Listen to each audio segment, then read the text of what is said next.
तो एक गधे से ही भगवान प्रकट हो गए। तो पशु पक्षियों की सेवा भगवान की सेवा, पर अभिमान न करे। राधे राधे दोस्तों, स्वागत है आपका एक और नए वीडियो पर। दोस्तों, आज की वीडियो में महाराज जी हम सबको बताएंगे कि कुत्ते को खाना खिलाने से क्या होता है, गधे को पानी पिलाने से क्या होता है, और भी सारे जीव जंतु की सेवा करने से हमें क्या क्या लाभ मिलता है, और भी बहुत सारे जानकारियां आपको इस वीडियो में देखने को सुनने को मिलेगा। आप वीडियो पूरा देखिए तभी जान पाओगे। आइए जानते हैं वीडियो में। मन की ही प्राप्ति हो जाती है, क्योंकि हर पक्षी पशु के रूप में भगवान है।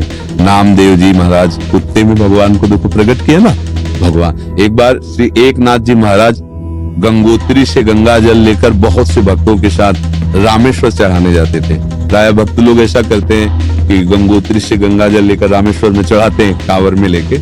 ऐसे ही वो जा रहे थे। जब रामेश्वर जी के पास पहुंचने वाले थे तो देखा एक गधा प्यास से तड़प रहा है, मतलब ऐसा दिखाई दे रहा है। तो उन्होंने विचार किया कि रामेश्वर जी में तो सब जल चढ़ाते हैं और ये प्यासा इसे कोई पिलाएगा नहीं। गंगोत्री से लाए थे रामेश्वर जी के लिए, नजदीक गए और गोद में गधे का सर लिया और हर हर महादेव कर पूरी गंगाजली जे ही गंगाजली पिलाया। तो और जो साथी थे सब हंसने लगे, यार मतलब इतनी मेहनत करके वहां से लाए और पास ही आ चुके थे रामेश्वर के, वहां नहीं चढ़ा, एक गधे को पिला दिया। वो तो रामेश्वर जी गए और वहां रामेश्वर आ गए। गधे को जे ही गंगाजल पिलाया तो भगवान उठ के बैठ गए, बोले मैं ही था, तुम्हारे को देख रहा था कि तुम केवल मूर्ति में ही मुझे समझते हो या सब जीवों में भी मुझे समझते हो। तुम्हारी इस दया से मैं द्रवित होकर यही प्रकट हो गया, क्योंकि कण कण शिव है। तो एक गधे से ही भगवान प्रकट हो गए। तो पशु पक्षियों की सेवा भगवान की सेवा, पर अभिमान न करे। भाव ऐसा रखे कि भगवान ने मुझे ये सेवा दी है और सेवा लायक बनाया है बस, और इसका प्रचार प्रसार न करे। प्रचार प्रसार करने से सेवा का जो सुकृत होता है वो नष्ट हो जाता है। जैसे आप यार मित्रों से और बहुतों से कि हम तो ऐसा करते हैं, मतलब ये बात जैसे आप संत से या गुरुजनों से कहे तो बात अलग होती है। बस इसके बाद फिर इसे अगर कोई कहे भी कि सुना है कि आपने पक्षियों की बहुत सेवा करते हो, अरे हम अपनी ही सेवा नहीं कर पाते पक्षियों की क्या, मतलब उसे हमें दबाना है। हमसे पाप बन जाए तो कह देना है, पुण्य बन जाए तो छुपा लेना है। पर अपने लोग उल्टा करते हैं, पुण्य बनेगा तो पोस्टर छपवा देंगे और पाप बनेगा तो कसम खा लेंगे कि किया ही नहीं है। यही हमारी दुर्गति का कारण बनता है। अगर हमसे कोई गलती हो गई और कोई पूछे आपसे गलती वहां हो गई, अब दंड मिले तो वो नष्ट हो जाएगा। जहां आपने हाँ कहा वो पाप नष्ट हो जाएगा। अगर सभा में खड़ा होकर के स्वीकार कर ले तो दंड मिले ना मिले उसका पाप नष्ट हो गया। और हम सभा में पुण्य को कह सकते हैं, पाप को नहीं कह सकते, देखना है नहीं। तो अपने इस पुण्य को छुपाओ और पशु पक्षी में भगवत भावना करो। जब उनको दाना डाल रहे हो या फल जो भी जैसे पशु पक्षी हो तो भाव करो, हे भगवान आप इन सब रूपों और बढ़िया पुण्य बन जाएगा और बड़ा लाभ मिल जाएगा। हे भगवान आप इन रूपों में आके सेवा स्वीकार, नाथ हम पे प्रसन्न रहो कि हम सदैव आपकी सेवा करते हैं। भक्ति हो गई, इसी से भक्ति हो गई। सब में भगवान के दर्शन की भावना बनने लगेगी, ठीक है। पर कभी गलत धन कमा के सेवा की भावना मत रखना। मान लो चलो 1 लाख रुपए हम गलत करके ले रहे हैं तो 10,000 की सेवा, वो ठीक नहीं। ईमानदारी से कमाओ, धर्म से कमाओ और फिर उससे अगर 10 रुपए की भी सेवा करोगे तो बहुत बड़ी सेवा मानी जाएगी।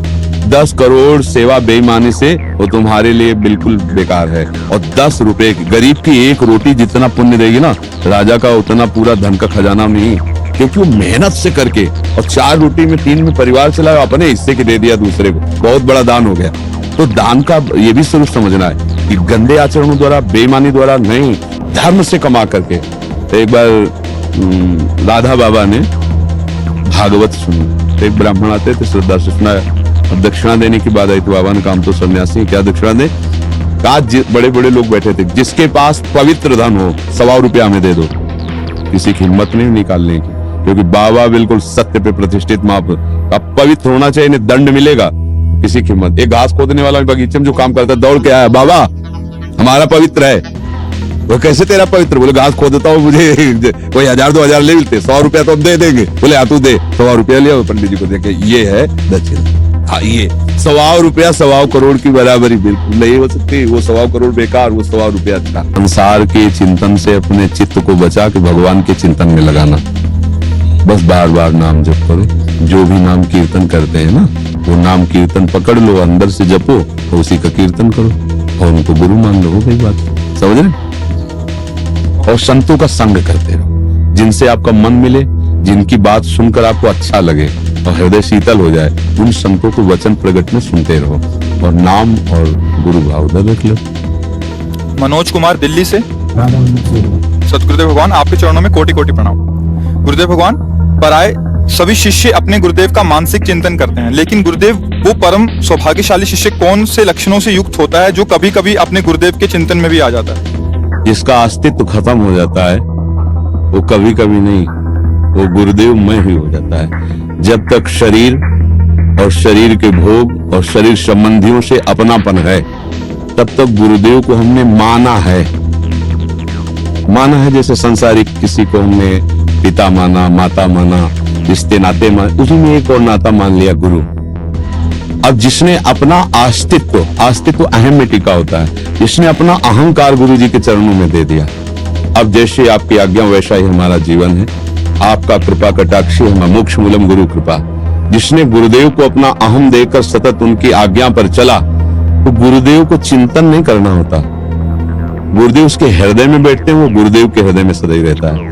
भगवान अपनी भक्ति के लिए कहते हैं साधु हृदय में हम, साधु नाम हृदय। मैं उनका हृदय हो जाता हूँ, वो मेरा हृदय हो जाते हैं, और सही पूछो तो वो गुरु स्वरूप ही हो जाता है। सच्चा शिष्य वही जो गुरु स्वरूप हो गया।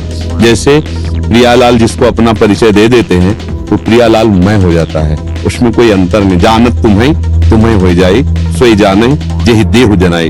जिसे वो जना देते हैं वो उन्हीं के में हो जाता है। ऐसे गुरुदेव का सच्चा शिष्य वही है जो गुरु स्वरूप हो जाता है। सांसारिक राग, सांसारिक भोग, सांसारिक चिंतन रहित, सदैव गुरु के बताए हुए नाम मंत्र में तल्लीन है, वही गुरु का स्वरूप है। गुरु निष्ठा, नाम निष्ठा, धाम निष्ठा, इष्ट निष्ठा, ये बड़ी दुर्लभ बातें हैं, किसी बिरले के हृदय में आती है, और ये निष्ठा आ गई तो निश्चित वो उसी को प्राप्त हो जाता है जिसकी जो, जैसे अभी हमारी शरीर निष्ठा है सबकी, तो हमें भोग की चाह है, मान की चाह है, प्रियता है, संसार सारा प्रपंच है।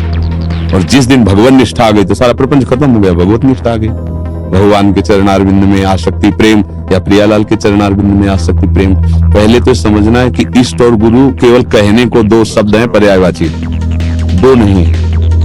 वही लाडली ही अपने रस का विस्तार करने के लिए हमारे जैसे शब्द बोलने वाला रूप धारण करके हमको समझाती है। हमारे आचार्य, हमारे गुरुदेव हमारी लाडली ही है, दूसरा कोई नहीं।